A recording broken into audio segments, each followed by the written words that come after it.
What could possibly be more British than walking down the street with my umbrella? It's even, look at this, you can just make it through. How do I get it? Somewhere, right, it says on there that this is a British umbrella. There we go, look at that! With my British Chamber of Commerce umbrella. Walking, talking into my phone. Now, it's not very British, making a YouTube video. But anyway, here I am. I was just wanted to give you an update on my comeback to the old Palfish, and I woke up this morning to about 10, 12 new bookings, which is fantastic. That, you know, obviously that's amazing, and let me tell you why I think that's happened, and this is a real takeaway for you guys who are coming back from a break, but actually this is probably for people who are watching it, who are thinking about using my ideas for when they, in the future, are coming back from a break. And what it is, I've got pretty much all of my regulars back. Now, a couple of people have been very kind to leave comments and send me messages and stuff saying, oh, you've done so well, you must be an amazing teacher, I love your hair, all of that sort of thing. And I'm not an amazing teacher, I've said it before. I consider myself to be a competent teacher. You know, I'm not bad at all. I do the best for my kids. But I'm nothing special. There's a lot of teachers on Palfish who are better than me. So, why do these people think I'm doing alright? Because I'm getting bookings and maybe they're not. And here's something I think maybe I might have done better than others at, is I think my students like me, and I think I've taken a little time in every class to get to know them, even if that just means you know, asking about their day, asking about how they got on at school, talking about their favourite toys, that sort of thing.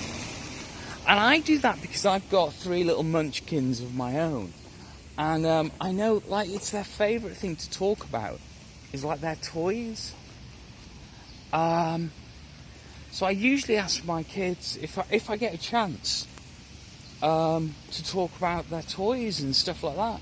Or their pets. Gosh, my eldest, who's 8, will talk for days about our dog. Excuse me. He just loves the dog so much. And yeah, I think it's just something we can all take away, is we get 25 minutes, which is not long, each lesson. But if you can find 30 seconds even, just to say, how are you doing? How's your day? You look happy today, you look sad today. I think they really value it. It's a cliche, but you know, students don't care what you know until they know you care. And it's our job as teachers to make sure we do care, to find something that we genuinely care about in each of our kids. And we've all got our dreamboat students, right, who we love, who we want to adopt. But in the same breath, we've all got those kids who, let's just say delicately, we don't want to adopt. And even though I had a child today who I found him to be a struggle. His name, no, I'm not going to tell you his name. No, I found him to be a struggle. I said, hey, let's read together. And he's like, no, you read. I don't read. I only read Chinese. And he was a level 2 student. He clearly could read. You know, I decided to do my best to make him my favourite student. I think I've got another class with him in a couple of days. My challenge is to make him my favourite and to make him love reading. So, I've just got to take time to say, hey, you seemed a bit down the other day. You didn't want to get involved. What can we do? How can I make the lesson better for you? How's your day? How was school? Etc. etc. It's not too hard to make friends with someone if you try. So I think that's what's gone well for me, is I've done my best to develop a relationship with the kids and of course the parents. And so when they see I'm back, they've been keen. They've been keen to rebook classes. So the classes I woke up to this morning, let's say it was 12, 8 of them were from one student just booking up his regular slots again, which is fantastic. I've muddled the numbers a bit there. I think I had about 10 new lessons overnight and 6 of them were from this one kid. That seems about right. Yeah, and I think all because I just took the time to get to know him. And it's my challenge is to take the time to get to know all of my students. And you begin that process in the trial. Yeah, I've probably rambled here because I'm walking and I'm almost at my destination. So I hope you've bared with me while I say the same thing over and over again in different formats.